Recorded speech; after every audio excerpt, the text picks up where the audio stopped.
Arestado ang lalaking sangkot sa pananapak ng traffic enforcers sa barangay sa Makati.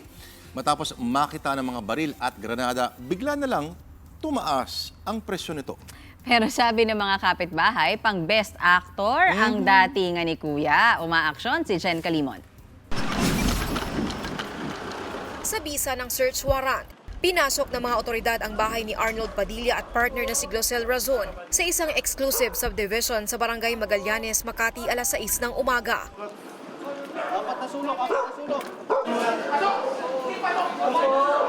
Pagpasok pa lang sa gate, nakita na ang isang kotse na bukas ang makina. Nakasakay pala sa loob ang magpartner. Nag-viral kamakailan sa social media ang CCTV kung saan nakita ang magpartner at bodyguard na sinakta ng mga traffic enforcer ng barangay na sumita sa kanila. Kung agresibo sila sa viral video, ngayon tila nawala ang tapang ng dalawa. Unang-una po kasi napag-iinitan po kami dito. Halimbawa po yung mga barangay officials po dito. Matagal na po kami pinag-iinitan ng mga yan. Na wala naman po sanang illegal o hindi tamang nagagawin sa amin. Kasi masyado na pong nape-persecute ang buong pamilya ko. Actually, mga anak ko katakot-takot na po na mga trauma ang inaabot. Sa ginagawa nila na lahat na harassment sa amin. Target ng search warrant si Padilla matapos makatanggap ng impormasyon ng mga pulis na nagtatago ito ng mga baril. Bago pa man na nagkaroon ng viral nitong August 13, ito nga pananapak ng mga security nitong ating subject dun sa mga traffic enforcers, under case build-up na namin sila. Dahil meron mga reports nga tungkol sa kanilang mga paglabas ng baril, pati na rin yung mga pananakot, pananakit. Hinalughog ang buong bahay maging ang kotse ng sospek. Na-recover ang baril na ito na pag-aari raw ng katiwala ni Padilla.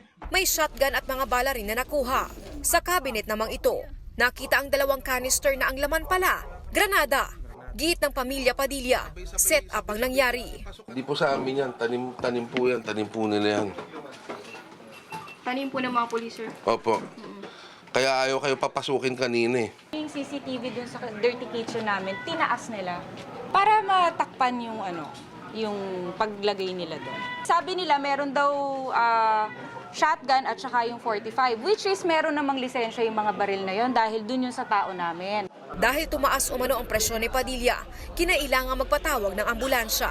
Pero para sa mga kapitbahay, umaarte lang daw si Padilla na kilalang promotor umano ng gulo sa kanilang subdivision.